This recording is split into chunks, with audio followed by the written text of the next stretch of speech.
आइए मित्रों, हमारे YouTube चैनल स्वाध्याय में आपका हार्दिक स्वागत, अभिनंदन।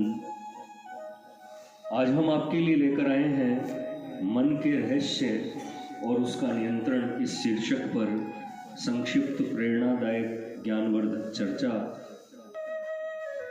अगर आपने हमारे चैनल को लाइक और सब्सक्राइब नहीं किया है तो आपसे निवेदन है, कृपया चैनल को लाइक और सब्सक्राइब अवश्य करें।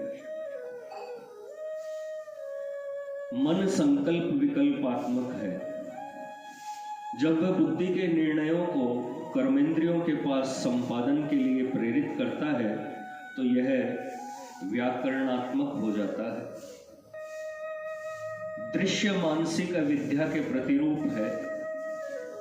बाहर केवल प्रकाश है, बाहर केवल कंपन है, किंतु मन ही उसको रंग और रूप प्रदान करता है। यह एक विचार है, यह एक प्रत्यक्ष ज्ञान, एक सिद्धांत है। मन की जब इंद्रियों से तुलना की जाती है तो यह चैतन्य जान पड़ता है, किंतु जब इसकी बुद्धि से तुलना की जाती है तो यह जड़ हो जाता है। सांख्य तत्व के अनुसार बुद्धि में इच्छा और चेतना दोनों मिश्रित है। शम और दम के अभ्यास से मन की उपरति हो जाती है। मन को बाह्य विषयों में न जाने देना ही शम है। विवेक के द्वारा वासना त्याग शम है। दम इंद्रियों का निग्रह है। मन की शांति के लिए शम और दम दोनों आवश्यक है।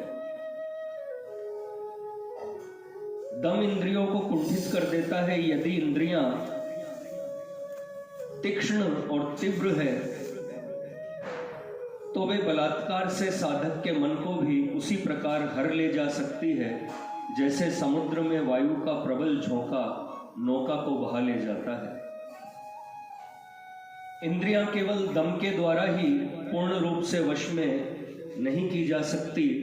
मन की सहायता से या मानसिक विचार के द्वारा ही वे पूर्ण रूप से वश में की जा सकती है। मन प्रधान सेनापति है। इसके अनुशासन में 10 सैनिक है, 5 कर्मेंद्रियां और 5 ज्ञानेंद्रियां। इंद्रियां अकेली कुछ भी नहीं कर सकती यदि मन का संबंध उनसे न रहे। जब आप किसी सरस ग्रंथ के अध्ययन में तल्लीन हो जाते हैं तो आप अपने मित्र के जोर से पुकारने पर भी नहीं सुनते। आपको इतना भी नहीं जान पड़ता कि घड़ी ने 5 बजाया है। यह प्रत्येक मनुष्य का प्रत्यक्ष अनुभव है। मन उस समय दूर था, श्रवणेन्द्रिय से उसका संबंध नहीं था। निद्रा में भी आंखें खुली रह सकती है किंतु कुछ देखती नहीं, क्योंकि मन वहां नहीं रहता। आप एक समय दाहिनी या बाईं केवल एक आंख से देख सकते हैं। आप एक समय दाहिने या बाएं केवल एक ही कान से सुन सकते हैं। अपने दैनिक अनुभव में आप इसका निरीक्षण करें। कषाय वह सूक्ष्म प्रभाव है जो भोग के द्वारा मन में उत्पन्न होता है और वहीं पुष्पित और फलित होने तक पड़ा रहता है तथा समाधि से मन को आकर्षित करता है। ध्यान का यह एक महान विघ्न है। यह साधक को समाधि निष्ठा में प्रविष्ट नहीं होने देता। यह भुक्त भोगों की सूक्ष्म स्मृति को जागृत करता है। पारिभाषिक शब्द संस्कार का यह पर्याय है। संस्कार से वासना उत्पन्न होती है। संस्कार कारण है और वासना उसका कार्य है। कषाय का अर्थ है रंग।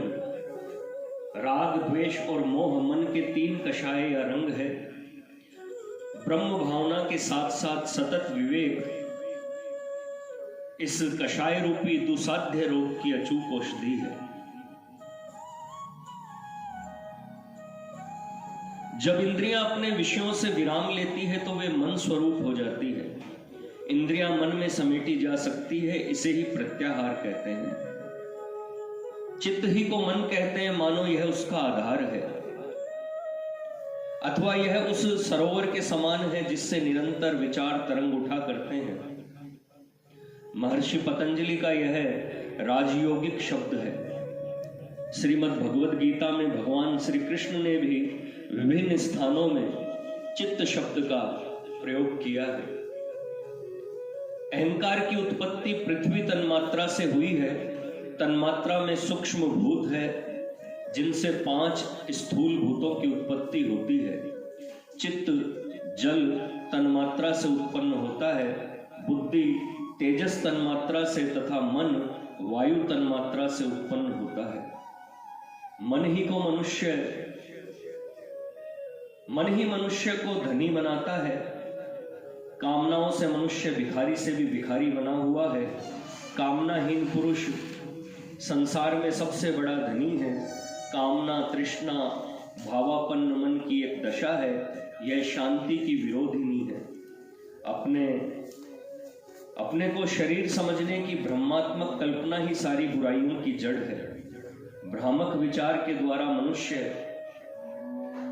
शरीर के साथ अभेद ज्ञान रखता है। देहाभ्यास का यही रहस्य है। मनुष्य का शरीर के साथ जो मोह होता है, इसी का नाम अभिमान है, जिससे ममता अर्थात मेरापन उत्पन्न होता है। मनुष्य अपने स्त्री पुत्र गृहादि से आत्मीयता तादात्म्य संस्थापित करता है। यह तादात्म्य या मोह ही बंधन, विपत्ति और दुख का कारण होता है। यूरोपीय युद्ध में लाखों जर्मन मरे, परंतु आपकी आंखों में आंसू न आए। क्यों? इसका कारण यही था कि उनके प्रति आपके हृदय में मोह या तादात्म्य का अभाव न था। लेकिन जब आपका पुत्र मरता है, तब आप मोह के कारण आर्त होने लगते हैं, रोने लगते हैं। मम, मेरा, यह शब्द मन में आश्चर्यजनक प्रभाव उत्पन्न करता है। घोड़ा मर गया है और मेरा घोड़ा मर गया है, इन दोनों वाक्यों के सुनने से मन में जो प्रभाव होते हैं, उनकी विभिन्नता पर ध्यान देने से वह सहज ही जाना जा सकता है।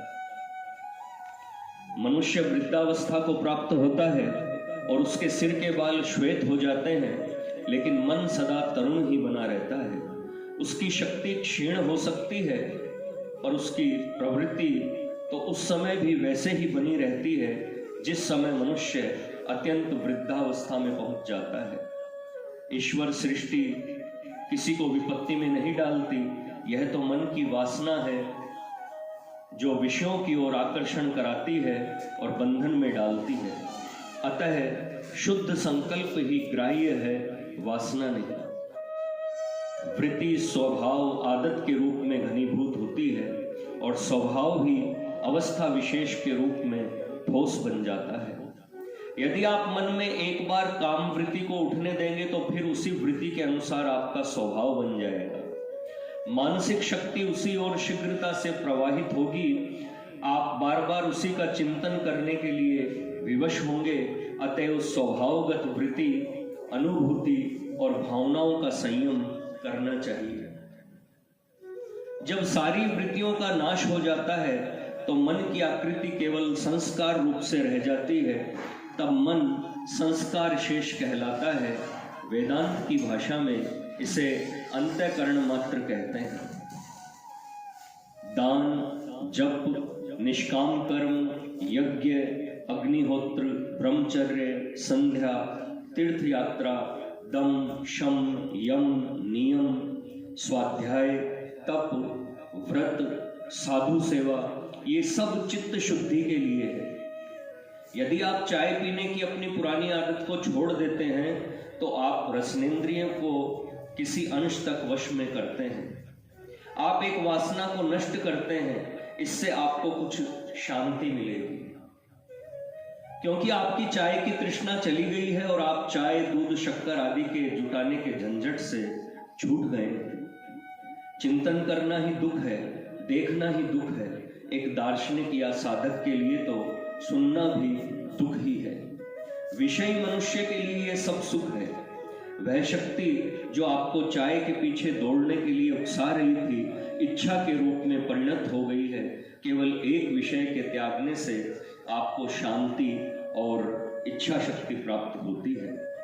यदि आप 20 विषयों को त्याग दें तो आपके मन को कहीं अधिक शांति मिलेगी तथा आपकी इच्छा शक्ति कितनी प्रबल हो जाएगी।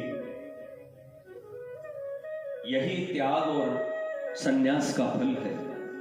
अतएव संन्यास से आप घाटे में नहीं रहते, प्रत्युत आपको अधिक ज्ञान, अधिक आनंद और अधिक शक्ति प्राप्त होती है। इस प्रकार आप एक वस्तु को इसलिए त्यागते हैं कि उसके बदले में आपको उससे एक अधिक श्रेयकर वस्तु प्राप्त होती है। क्या कोई भी मनुष्य मिस्री के लिए गुड़ को नहीं त्याग देगा? यदि आप एक बार एक वासना को जीत लेते हैं तो दूसरी अनेक वासनाओं को भी सहज ही जीता जा सकता है, क्योंकि आपको शक्ति और पराक्रम प्राप्त हो गए हैं। यदि आप चाय को छोड़ते हैं तो वस्तुतः आप मन के एक छोटे से अंश को वश में कर लेते हैं। रसना के संयम का अर्थ है मन का संयम। काम पर विजय प्राप्त करना ही वास्तव में मन पर विजय प्राप्त करना है। वैराग्य और त्याग के द्वारा ही मन को सूक्ष्म तनु किया जाता है, और जब यह तनु होते होते सूत्रवत हो जाता है तो उसकी तनुमान सी भूमिका होती है। आशा और अपेक्षा वैराग्य और त्याग के विरोधी हैं। ये मन को स्थूल बना देते हैं। मन के लिए मानो वे कार्ड लीवर आयल हो।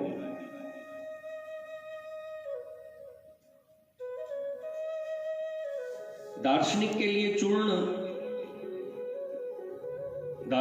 लिए पूर्ण रूप से, क्षमा कीजिए, दार्शनिक के लिए पूर्ण रूप से आशा रहित होना एक बहुत ऊंची स्थिति है, किंतु विषयी पुरुष के लिए यह बहुत ही बुरी स्थिति है, क्योंकि लोग ऐसे मनुष्य के विषय में तिरस्कार के साथ कहा करते हैं कि उसके अब कोई आशा नहीं रही। परमार्थी और विषयी पुरुषों का पथ एक दूसरे से ठीक उल्टा होता है। संस्कारों से टिड्डी दल के समान वासनाएं प्रकट होती है, वासनाओं से इच्छाएं बढ़ती है, और इष्ट विषयों के उपभोग से तृष्णा या आंतरिक लिप्सा जागृत होती है। तृष्णा बहुत ही बलवती होती है।